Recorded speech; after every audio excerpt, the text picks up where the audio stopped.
Every day, on the same cracked sidewalk, a man played his saxophone. Not for fame, not for money, but because it was the only voice he had left. An empty coffee cup clattered into his open instrument case. He looked up, silent. "This isn't a trash can." Here, $50. Happy now? "I don't want your money." Ugh, what a proud tramp.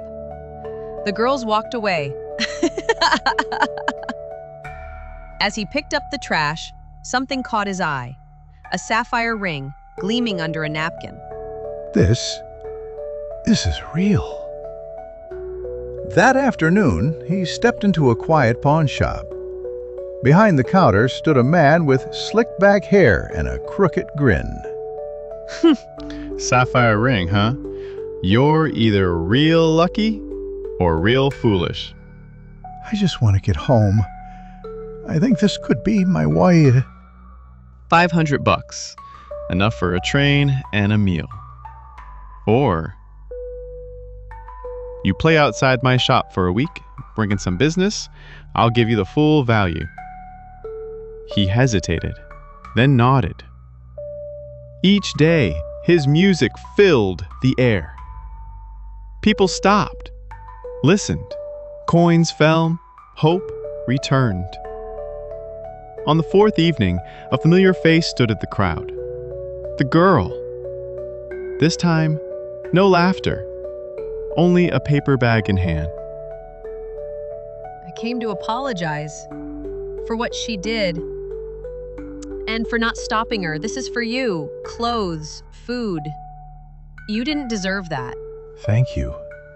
That means more than you know." A pause. Then he spoke again, softer now. That ring, it was my mother's. She gave it to me before she passed.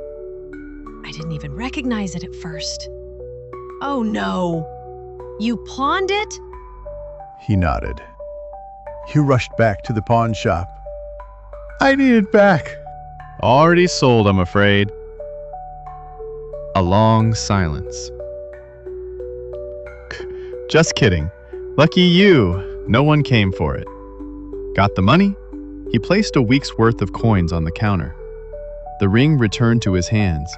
He clutched it, heart racing. Not all treasure is gold. Sometimes it's a memory you almost lost forever. A bus waited.